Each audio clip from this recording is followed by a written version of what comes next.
Hello বন্ধুরা, তোমরা সবাই কীরকম আছো? আশা করি সবাই ভীষণ ভালো আছো। রেবা ফ্যামিলি ওয়াইটি ব্লগে তোমাদের সকলকে স্বাগত জানাই। তো আজকে রবিবার, আমি সকাল সকাল স্নান করে কোনোরকম স্নান করে পুজো দিয়ে দিয়েছিলাম ঘরের কাজটা সেরে।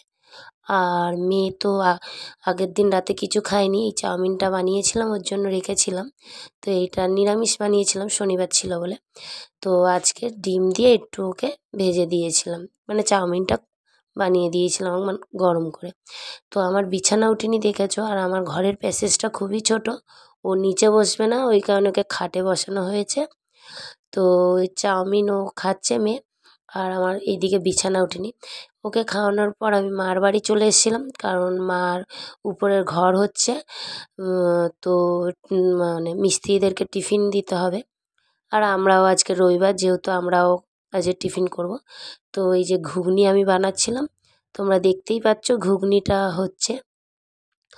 আর রুটি, ঘুগনি রুটি আজকে টিফিন। এমনি তোমার কদিন রুটি আলুর তরকারি দিচ্ছিলাম, আর একদিনকেই যা ছোলার ডাল করে দেওয়া হয়েছিল। তো মা আটা মেখে দিয়ে চলে গেছে। আমাদের মার তো গরু আছে, তোমাদেরকে আগে দেখিয়েছিলাম ব্লগে। তো মা গরু আনতে, গরু সকালবেলা যাই হোক গরুটা ছাড়তে গেছে। আর আমি এইদিকে তোমার রুটিগুলো বেলে নিচ্ছিলাম। মা আটা মেখে গেছে, তো আমি বলছিলাম রবিবার তো সকাল সকাল একটু করে নিয়েছিলাম। আর অন্য অন্য দিন মেয়ে স্কুলে যায়, ওই কারণে অনেকটা লেট হয়ে যায় টিফিন দিতে। তো আমি এইদিকে রুটিগুলোকে বেলছিলাম। আর আগে না বেলে নিলে তো একা হাতে ভাজার একটা অসুবিধা আছে না, হয়। তো রুটিগুলো আমি বানাচ্ছিলাম, আগে বেলে নেবো, তারপর পরে ভেজে নেবো। তো একসঙ্গে অনেকটাই আটা ছিল, কারণ আমাদের টিফিন, মিস্ত্রিদের টিফিন। তো আমার রুটি বেলা হয়ে গেছে, ভাজাও হয়ে গেছে। তো এই টিফিন বেড়েছিলাম মিস্ত্রিদের জন্য, কারণ 4 জন মিস্ত্রি কাজ করছিল, 2 জন লেবার আর 2 জন মিস্ত্রি ছিল কাজ করছিল। তো এদিকে ওদের টিফিন বেড়ে দিয়েছিলাম। তারপর আমার বাবা ছিল, এই যে আমার বাবা বসে আছে, এইদিকে কি কাজ করছিল একটা। তো বাবাকে তারপর খেতে দেবো, আগে মিস্ত্রিদের উপরে দেওয়ার পর তারপর বাবাকে দিলাম। তারপর আমরা খেয়েছিলাম টিফিন। আমি আবার বাড়িতে চলে এসেছিলাম, ওইখানে মায়ের বাড়ি টিফিন দিয়ে এসে বাড়িতে এসে বিছানা গুছিয়ে নিয়েছিলাম। বিছানা টিছানা গোছানোর পর রান্না বসিয়ে দিয়েছিলাম। রবিবার ছিল, তো রান্নাটাও করতেই হবে, কারণ বাড়িতে ছিল আমার হাজবেন্ড। তো রান্না বসিয়ে দিয়েছিলাম।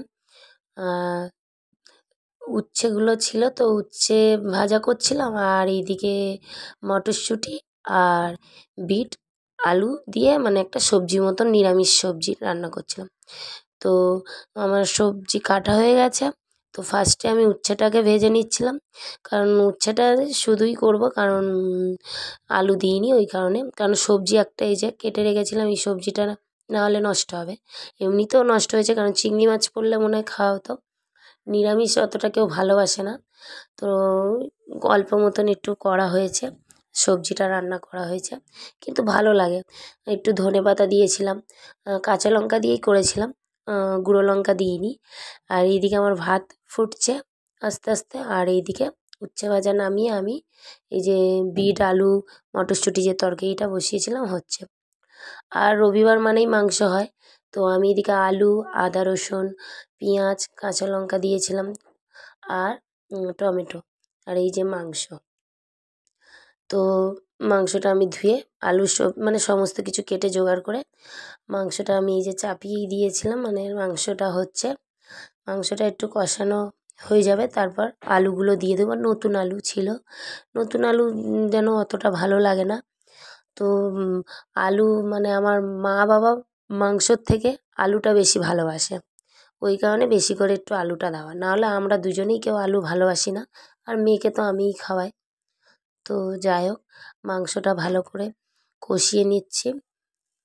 রান্না তো হয়ে এসছে, তো মাংস হয়ে যাওয়ার পর আমি মেয়েকে স্নান করবাবো। তা মেয়ে তো এখন একা একা স্নান করতে চায়, তো একা স্নান করতে গেছে ও, বাথরুমে একা স্নান করে বেরিয়ে এসছে। দেখো কীরকম ঢঙি মাসি সেজে এসছে।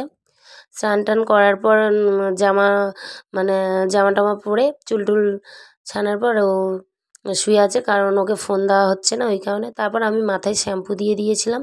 সকালে শ্যাম্পু দেওয়া হয়নি, ওয়েদারটা ভালো ছিল না, ঠান্ডা ঠান্ডা লাগছিল বলে। আর সিঁদুরটা দেখো কতটা মোটা পরে নিয়েছে। তারপর মেয়েকে ভাত খেতে দিয়েছিলাম। আর আমার জায়ের মেয়ে এসেছিলো, ও ভাত খেয়ে এসেছিলো, 2টো 10-15 হবে। তো ওকে আমি বলছিলাম তাহলে তুই একটু শুধু চিকেন খা। তো ওই জন্য ও শুধু চিকেন খাচ্ছিলো, আর এইদিকে মেয়েকে আমি ভাত খাওয়াচ্ছিলাম। তারপর আমাদের খাওয়া দাওয়া হওয়ার পর মিস্ত্রিরা তখন টিফিন করতে খেতে গেছিলো। আমি একটু তখন তোমাদেরকে দেখাবো বলেছিলাম আমাদের যে নতুন ঘরটা হচ্ছে মায়ের যে বাড়িতে। তো এই ঘরটা দেখো, এটা হচ্ছে আমাদের রান্নাঘর। আর তোমার এটা হচ্ছে ঘর। ঘরটা একটু বড় করে করেছে। উপরে একটা ঘর, একটা রান্নাঘর আর বাথরুম। তো 3টে দেওয়ালে প্লাস্টার আমার হয়ে গেছে, এখনও করবে। তো ওরা টিফিন করতে যাচ্ছে, খেতে যাচ্ছে দুপুরে। আর এই জন্য মা এইগুলো সব রাখা আছে। আর 2টো হচ্ছে তোমার জানলা খুলেছিলাম, বক্স জানলা। তা এটা হচ্ছে রাস্তার দিকে জানলা, আর ওই সাইডেরটা আমার কাকিদের বাড়ির দিকে। তো এই যে প্লাস্টারটা হয়েছে তোমাদেরকে দেখালাম। উপরে যেহেতু মেট্রো টিন চাপাবো, ওই কারণে উপরটা এখনও ছাদ ফেলা যাবে না আমার মাদের, ওই কারণে মেট্রো টিনটা দেওয়া হবে। তো যাই হোক, এই যে রান্নাঘর দেখো তোমরা, আর এই বাথরুমটা দেখানো হয়নি ভালো করে, ওই জন্য বাথরুমটা দেখালাম। আর এই সিঁড়ি থেকে নামতেই আমাদের আঁশফল গাছ ছিল। তো এই একদম ঘর থেকে নামতেই সামনেই আঁশফল গাছ, আঁশফল গাছে বোল এসছে, তোমরা দেখতেই পাচ্ছ। ছোট ছোট আমের যেরকম বোল আছে ওরকম বোল এসছে আঁশফল গাছে। তারপর আমি বাড়ি চলে গেছিলাম। আর সন্ধ্যায় মেয়ে গেছিলো পাশের বাড়ি, এমনি কিছু সাজগোজ করেনি, ঠোঁটে একটু লিপস্টিক আর নর্মাল ড্রেস পরেছিল, একটু ঠান্ডা ঠান্ডা ছিল বলে ফোলা হাতা জামা পরেছিল। গেছিলো, ওদের অ্যানিভার্সারি ছিল ওই কাকিটার, কাকা কাকি হয় সম্পর্কে। তো তারা আবার কেক, মিষ্টি আর মাংস পাঠিয়েছিল রাত্রিরে। তো আজকে ব্লগটা এখানেই শেষ করবো, আবার দেখা হবে অন্য কোনো একদিন। আজকের মতন টাটা। তোমরা সবাই ভালো থেকো, সুস্থ থেকো।